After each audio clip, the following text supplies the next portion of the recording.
इसके बाद एक डिसाइडिंग फैक्टर आता है जब भारत में कंपनी का गवर्नर जनरल बन करके आता है लॉर्ड डलहौजी। 1849 से 1855 तक भारत में दौर रहता है एक गवर्नर जनरल का जिसका नाम था लॉर्ड डलहौजी। तो लॉर्ड डलहौजी जो था, इसके समय में भारत में बहुत तेजी से काम हुए। काम मतलब CPWD इसके समय बना। CPWD ट्रेन लाइन, रेलवे की लाइंस बहुत अधिक बिछी। डाक विभाग बना। डाक विभाग कराची से बना था 1853 में। रेलवे इसी के समय चलना चालू होता है 1853 में। लॉर्ड डलहौजी जो था ये बहुत अधिक एक्सपेंशन करने में बिलीव करता था और ये एक पॉलिसी लेके आया, पॉलिसी ऑफ लैप्स, जिसे हिंदी में हड़प नीति कहते हैं। He was the founder of policy of lapse, policy of lapse जिसे कहा गया हड़प नीति। इसका अर्थ यह था कि बहुत सारे प्रिंसली स्टेट में भारत बटा हुआ था।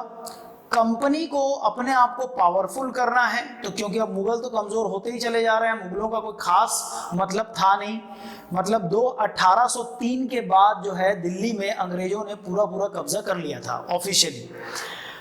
अब मुगल बादशाह तो कमजोर होता चला गया, प्रिंसली स्टेट जो है वो टूट चुके थे रंगीला के समय से, धीरे धीरे और टूटते चले गए।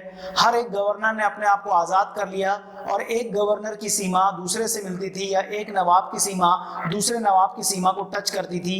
इसी डर का फायदा उठा करके वेलेजली ने सहायक संधि को थोपा। सबसे पहले हैदराबाद ने एक्सेप्ट किया, जिसने एक्सेप्ट नहीं किया उसके खिलाफ युद्ध लड़े गए और युद्ध लड़ने के क्रम के बाद में अब और एक एग्रेसिव विस्तार होता है लॉर्ड डलहौजी के समय। युद्ध तो चलते ही रहते हैं, एक नियम लेके आता है डलहौजी जिसे पॉलिसी ऑफ लैप्स कहते हैं। उस पॉलिसी ऑफ लैप्स के अंतर्गत यह था कि ऐसा कोई भी प्रिंसली स्टेट जिसके राजा की डेथ के बाद उसका अपना लीगल वारिस नहीं है, उसको अधिग्रहित करने का कंपनी का अधिकार होगा।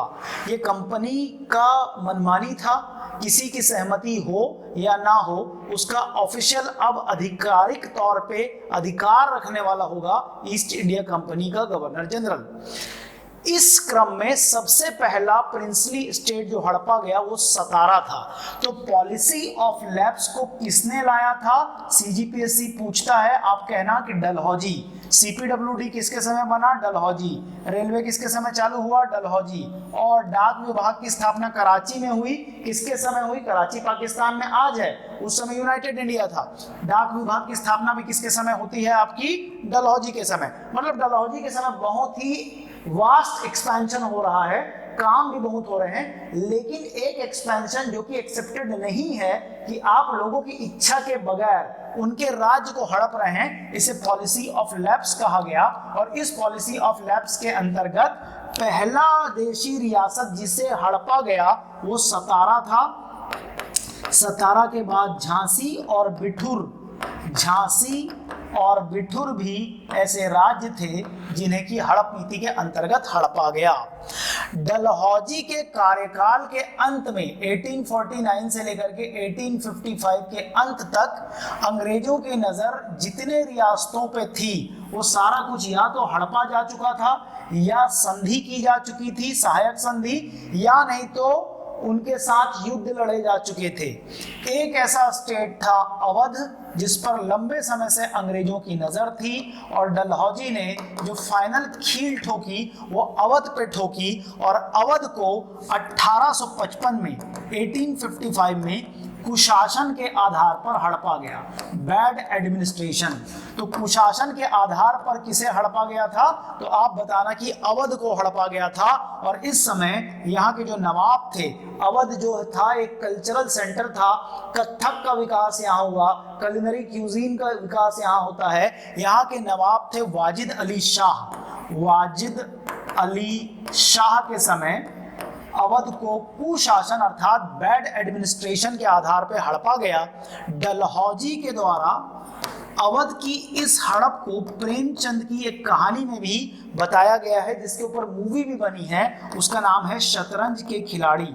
शतरंज के खिलाड़ी किसने लिखी है तो आप बताना, प्रेमचंद ने। और इसका जो बैकग्राउंडर है वो है अवध को हड़प लिया जाना। अवध वो एरिया था जो बहुत ही समृद्ध एरिया था, और east India company of Britain की फौज में काम करने वाले बहुत से लोग अवध प्रांत के रहने वाले थे। अवध मतलब आज का लखनऊ, इसे पहले अवध कहा जाता था। अवध को हड़पे जाने से सेना में काम कर रहे कई लोगों में, जो सैनिक जो थे जिनका घर इस क्षेत्र में पड़ता था, घर पड़ता था, उनके खेत पड़ते थे, अब उनके ऊपर वाजिद अली शाह का रूल नहीं चलना था, अब उनके ऊपर चलना था ईस्ट इंडिया कंपनी का रूल। तो इससे इनके मन में, जो अवध के सैनिक थे, जिनका घर अवध में था, जिनके खेत अवध में थे, इनके अंदर एक गुस्सा आ जाता है कि अब हमको कंपनी के अनुसार चलना पड़ेगा। एक तरफ वो जहां नौकरी करते थे, साथ में अपनी खेती भी संभालते थे, और अवध प्रांत में वो सुखी थे। अवध को हड़प लेने से उनके अंदर एक गुस्सा पनपा, और यही गुस्सा 1857 की क्रांति के फूटने के पीछे जो मल्टीपल कारण हम समझते हैं, उनमें अवध जैसे प्रांत का हड़पा जाना भी हमें कारण पड़ते हैं, क्योंकि यहाँ के मैन फोर्स को वो पूरी तरीके से ईस्ट इंडिया कंपनी यूज करती थी अपनी आर्मी में। जब उनका ही एरिया हड़पा गया उसी कंपनी के द्वारा, जिसके द्वारा वो जिसके लिए वो काम कर रहे हैं, तो उनके मन में एक गुस्सा पला, और आगे चल करके 1857 में वही गुस्सा फूटा विद्रोह के तौर पे। तो कुल मिलाकर ईस्ट इंडिया कंपनी के आने से लेकर के राजनीतिक शक्ति बन जाने तक की कहानी में हम